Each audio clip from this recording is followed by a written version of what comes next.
I've done it again! Why do I keep doing this?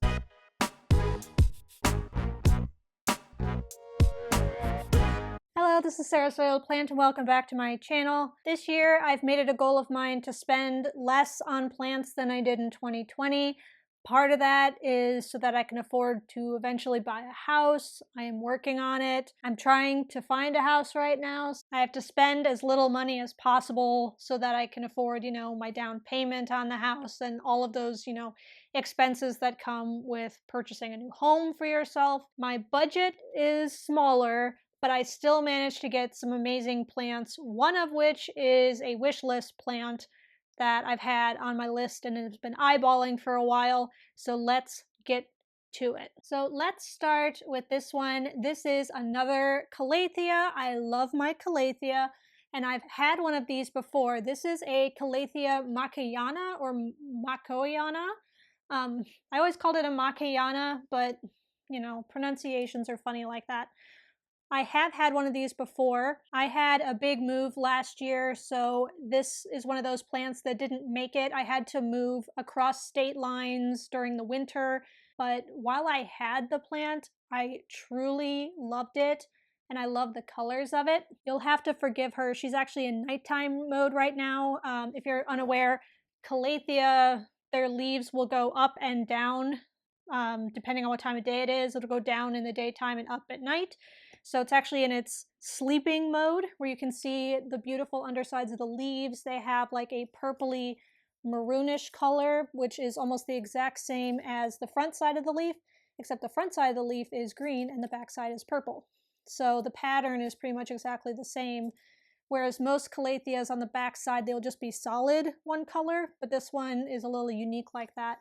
And what I love about the Makayana, not only is the very bold pattern that it definitely has that peacock plant quality to it, but this is my favorite thing about it. If you look at the leaves super up close, they're a little dirty, but you can get the idea. If you look at the leaves, they have these little mosaic patterns on the lighter green part. It's absolutely beautiful. It's the same type of pattern you can find on the Calathea musicana, you know what I'm talking, Mosaica. It's Mosaica. The same pattern that you see on the Mosaica, you also see a version of it on the Makayana. But I always love this plant. I'm excited to have it back in my collection, and hopefully, I can keep this one alive, and hopefully I don't kill this one when I eventually move house. So that is one I bought. Another plant I bought, this one was actually on my wish list. If you watch that video, I'll put an eye up here. And that one is the purple Oxalis. I have been looking for a larger pot of this that was full and beautiful for, I don't know, maybe a year or so. My grandma actually had one of these, and I believe my parents had one too at one point, so I've always known of their existence and always loved them. I love the little delicate flowers it has, and this is actually a similar plant to the Calatheas where the leaves will actually close up and form like a little dart arrow type of shape when it's closed up. I'll insert a picture here showing what it looks like during the daytime. It opens up into sort of like a flat shamrock shape, and then at nighttime it does this where it closes up into like a little dart, basically, where they fold up together and they almost look like little butterfly wings that are closed and then open and then close and open. But these plants are super common. You can pretty much find them anywhere. They're very, very easy to get a hold of, very affordable, exotic and beautiful looking. And how many plants do you have that are just straight up purple? Not many. They also have these types of plants in green if you're not a fan of the purple and you still like the effect and like what the leaves look like. I've also heard that these plants are also extremely resilient, so a plant girl always likes to hear that a plant is resilient. I be killing everything up in here. This next one came as a complete shock to me. I was at the plant store and basically saw this at the nursery and was like dumbfounded when I saw it, and it was only $7, so there's no reason not to pick a plant up if you're obsessed with it and it's $7, in my humble opinion. But this plant here, this beauty is the Pepperonis Peppermill. This is very similar to the sort of standard crinkle ones that are purple, but these have a little bit of like bluey green dimension to the leaves. I will do my best to give you a close-up of this, but this little leaf color is so pretty. It definitely has like that deep dimension to it. It's got a little bit of iridescence, and you can't really tell on camera, but in the sunlight, it literally glistens. Not quite glitters, but it definitely has a glisten to it. And I might be a little insane here, but tell me this does not give you dragon scale vibes. Does this not give you like alocasia dragon scale, but in a peperomia? Right? Like, if you're all about the dragon scale, but you can't get a hold of it, find one of these. Or if you want a dragon scale and you're like, I'm not paying that much, get one of these. I'm serious. This plant literally is giving me the same feelings, same vibes from looking at it. And honestly, these are probably a lot easier to take care of. And look at it. It's so bushy. And it was $7. Have I mentioned that this was $7 for this plant? Winner. I'd never even heard of this before. I have never seen anybody post a picture of this on Instagram or, talk about it in forums. What is it? This is amazing. Get one of these. They're beautiful. The other thing I should point out is I've only had one other peperomia, and that is actually in my terrarium. It's like a little bitty peperomia. This is my first like real true peperomia. So if you have any peperomia tips for me, leave them down below in the comments. I would love to hear them. I've heard some people say it needs to stay on the moist side, and I've heard other people say that you should dry them out. I'm going to butcher his name, but it's like Nick Pegelii? Oh my god. I'm so sorry if I'm butchering that, Nick.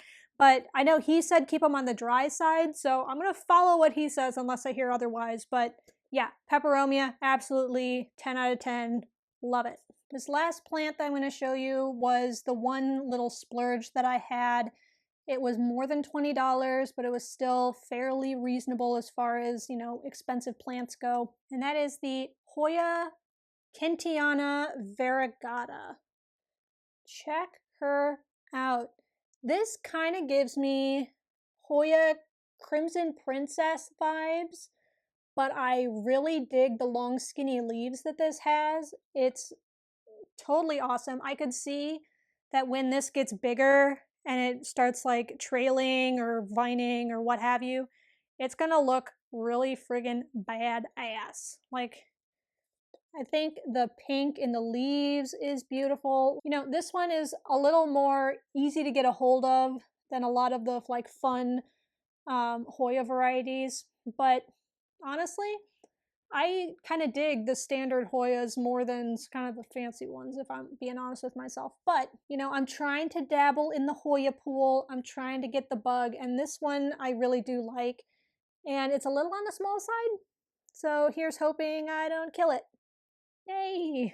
But yeah, that's what I happened to buy recently. I had a very stressful week shopping for houses. Huge shout out to anyone else who is also looking for a house right now. You know what's going on in the world and how friggin' insane the market is right now. To give you a little insight as to why I was so stressed and that I had to buy plants during my house search, I had put 3 offers on homes, all over list price with a bunch extra money on the table, and I got outbid on all 3.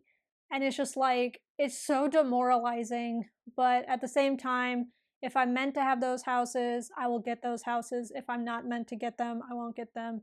Eventually, I'll find what's right for me, but until that point, I'm just gonna keep searching, keep trying to find the perfect house. When I say I am looking for homes with like my needs in mind, yes, but I'm also keeping in mind the needs of all of my plants.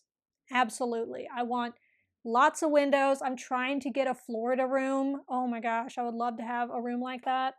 It would just be friggin' wonderful. We'll see if it comes. If it doesn't, it doesn't. And here's hoping that these few plant purchases I made help my mental health enough to where I can stomach through another week or 2 weeks or 6 weeks of this home buying process. So Wish me luck. Thank you so much for watching. If you liked it, don't forget to like, comment, and subscribe down below, and I will catch you next time. Bye. Here's to not killing plants that I just bought.